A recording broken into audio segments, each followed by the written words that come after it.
जिस जीवन में मिला सत्संग है, उसे हर घड़ी आनंद ही आनंद है। जो जीव उस आनंदमय कोश में पहुंच गया है, सामान्य जीव को दिखाई पड़ता है कि इसके पास भोजन नहीं है, इसके पास कपड़ा नहीं है, इसके पास बड़ा कष्ट है, लेकिन वो किस आनंद में जी रहा है ये सामान्य जीव समझने वाला नहीं है। भारत के एक संत हुए प्रातः स्मरणीय पूज्य श्री पथिक जी महाराज, बड़े अद्भुत विरक्त महापुरुष। हरिद्वार में उनकी समाधि स्थली है, सप्त सरोवर मार्ग पे भैया दाहिने हाथ में, भारत माता के पहले दाहिने हाथ में अद्भुत स्थान। पूज्य पथिक जी महाराज कहते हैं वो इसी अवस्था के रहने वाले, उसी कोटि के महापुरुष। उनका एक पद है, उसका अंतिम मंत्र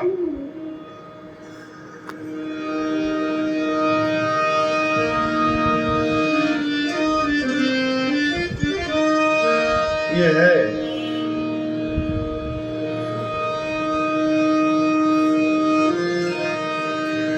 पथिक अपने में अपने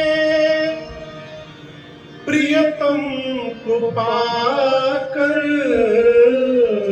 कहां पाकर? अपने में, मंदिर में नहीं। मंदिर में यदि केवल भगवान मिलेंगे तो आपको दर्शन के लिए मंदिर आना पड़ेगा बार बार, और जिस दिन अपने में मिलने लगे उस दिन कहीं जाने की आवश्यकता नहीं पड़ेगी, आप अपने घर में रहते हुए दर्शन कर सकते हैं। वो आनंदमय कोष की अवस्था है। पथिक जी कहते हैं, पथिक अपने में अपने प्रियतम को पाकर,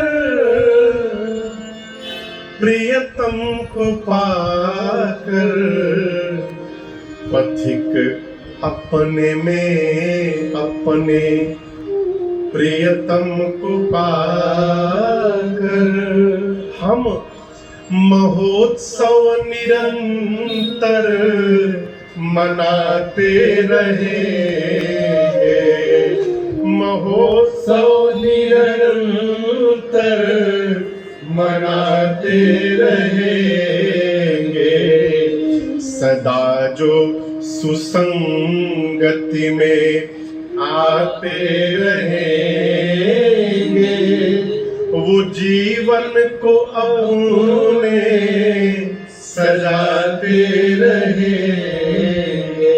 देखिए, अभी जो कालखंड चल रहा है, इस कल्प का नाम है श्वेत वराह कल्प।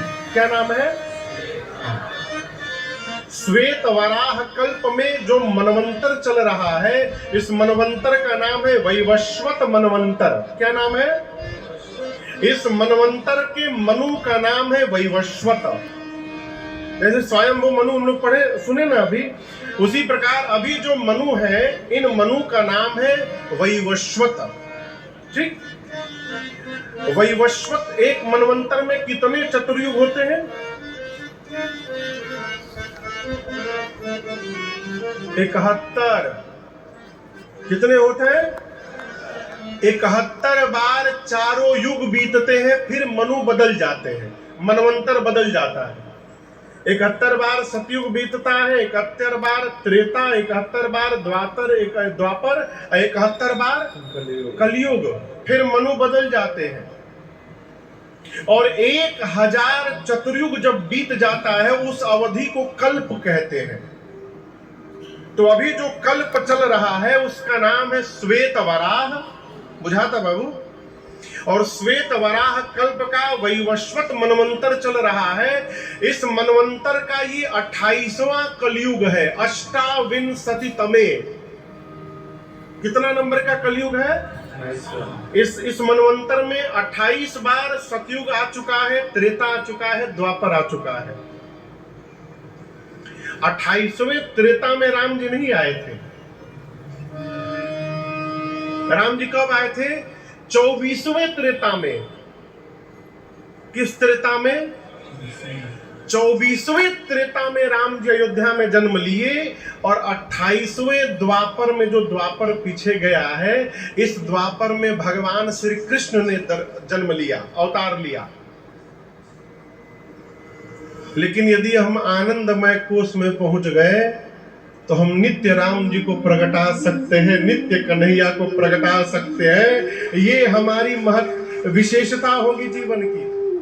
अरे महोत्सव निरंतर मनाते रहेंगे।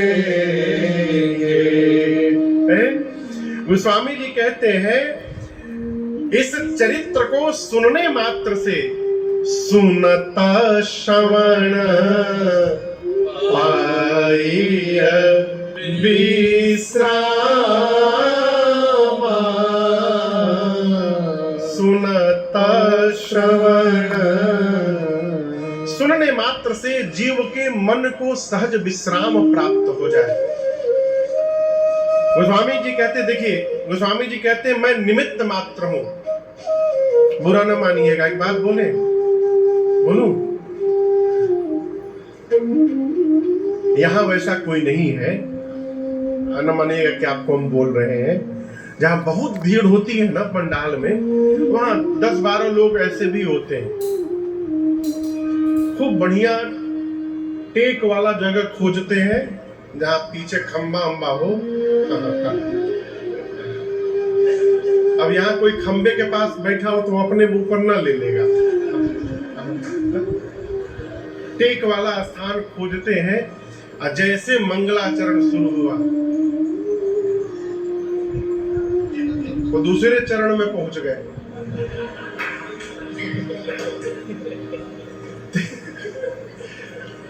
तीन घंटा जो कथा में सो रहा है, वो भी जब कथा सुन के पंडाल से बाहर निकले और कोई पूछता है कि कैसी रही कथा, अद्भुत आनंद की वर्षा भई। इतने आनंद की वर्षा तो मैं बता नहीं सकता। इतना आनंद तो टिकिया खाने के बाद नहीं मिलता। कहने का अर्थ है भाई बाप, जो कुछ नहीं सुन रहा है वो भी प्रमाण पत्र लेके घूम रहा है कि हम सबसे बड़े श्रोता हैं। और यहाँ दर्शन करिए, गोस्वामी तुलसीदास जी महाराज घोषणा करते हैं, कविता विवेक एक नहीं मोरे। आप कल्पना कर सकते हैं, श्री रामचरितमानस जैसे ग्रंथ की रचना करने वाले पूज्यपाद गोस्वामी श्री तुलसीदास जी महाराज, जो स्वयं आदि कवि बाबा वाल्मीकि जी की अवतार है, भक्तमाल के रचयिता पूज्य श्री नाभादास जी महाराज कहते हैं, कली कुटिल जीव निस्तार हित वाल्मीकि तुलसी भय। कलयुग के जीव का उद्धार करने के लिए स्वयं साक्षात श्री वाल्मीकि, महर्षि वाल्मीकि जी पूज्यपाद गोस्वामी तुलसीदास जी के रूप में अवतार लिए हमारे आपके लिए। और वो गोस्वामी तुलसीदास जी लिख रहे हैं कि कविता विवेक एक नहीं मोरे।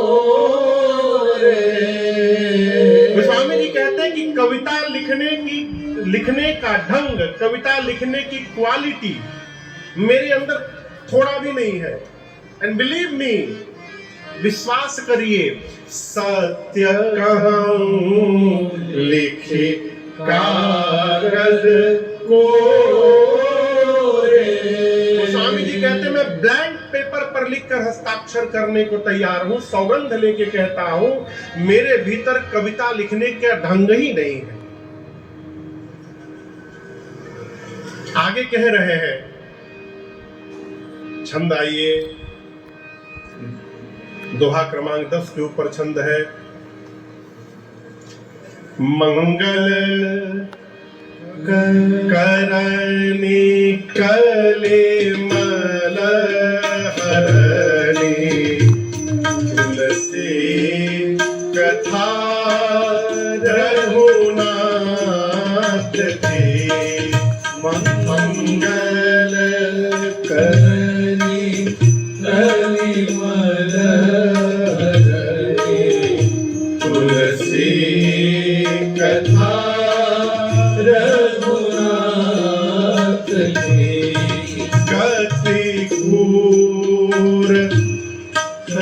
पिता सरित की जो सरित पावन पात की।